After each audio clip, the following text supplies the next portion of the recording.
শ্যামসুন্দর ব্লগে রাজস্থান ট্যুরে জয়পুরে আপনাদের স্বাগত জানাই। আজ আমি যাব আপনাদেরকে নিয়ে জয়পুরের বিখ্যাত গোবিন্দ দেবজির মন্দির দর্শন করতে। জয়পুরের সিটি প্যালেস এর ভেতরে গোবিন্দ দেবজির মন্দির শ্রীকৃষ্ণের অত্যন্ত জাগ্রত ঐতিহাসিক একটি পবিত্র তীর্থক্ষেত্র। এখান থেকে 500 মিটার হাওয়া মহল থেকে গোবিন্দ দেবজি টেম্পল। কথা বলতে বলতে চলে এলাম জয়পুরের বিখ্যাত গোবিন্দ দেবজির মন্দির। এই যে দেখছেন বাদিকে, এটি গোবিন্দ দেবজির মন্দির প্রবেশের মেন তোরণ। আমাকে দেখছেন, আমি শ্যামসুন্দর দাঁড়িয়ে আছি গোবিন্দ দেবজি টেম্পলের সামনে। জয়পুর রেলওয়ে স্টেশনের পাশে থেকে মেট্রোতে চড়লে বাড়িচাপার 15 মিনিট সময় লাগবে। 15 টাকা হচ্ছে মেট্রো ভাড়া।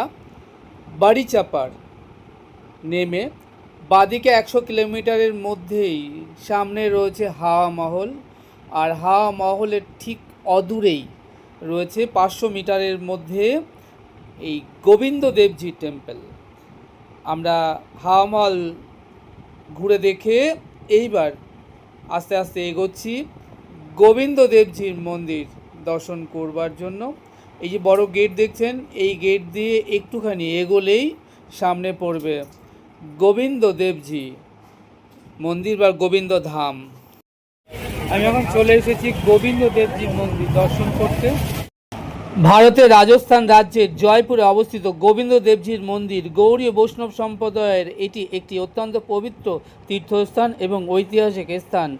ভগবান শ্রীকৃষ্ণ রাধারানীর উদ্দেশ্যে নিবেদিত এই মন্দিরটি জয়পুরের সিটি প্যালেস কমপ্লেক্সের ভেতরে অবস্থিত। এই মন্দিরের ইতিহাস হল শ্রীকৃষ্ণের পৌত্র বজ্রনব দ্বারা নির্মিত এই বিগ্রহ বলে মনে করা হয়। শ্রী চৈতন্য মহাপ্রভুর নির্দেশে ভক্ত রূপ গোস্বামী সেই বিগ্রহটিকে অর্থাৎ গিরি গোবর্ধনধারী আদি গোবিন্দ দেবজিকে পুনরায় বৃন্দাবনে এক বিরাট মন্দির নির্মাণ করে সেখানে তিনি প্রতিষ্ঠা করেন। 1600 শতকে মুঘল সম্রাট ঔরঙ্গজেব এর নির্দেশে তারই সেনাপতি কালা পাহাড় যখন বৃন্দাবনের সমস্ত মন্দিরগুলো ধ্বংস করবার অভিযান চালায়, তখন বৃন্দাবন থেকে ওই গিরি গোবর্ধনধারী গোবিন্দ দেবজিকে রক্ষা করবার জন্য সেখান থেকে এই বিগ্রহটিকে সরিয়ে জয়পুরে এনে রাখা হয়। সেই থেকে বৃন্দাবনের সেই গিরি গোবর্ধনধারী আদি গোবিন্দ দেবজি এই জয়পুরের মন্দিরে পূজিত এবং সেবিত হয়ে আসছেন। চলে এসেছি জয়পুরে গোবিন্দ দেবজির মন্দিরে।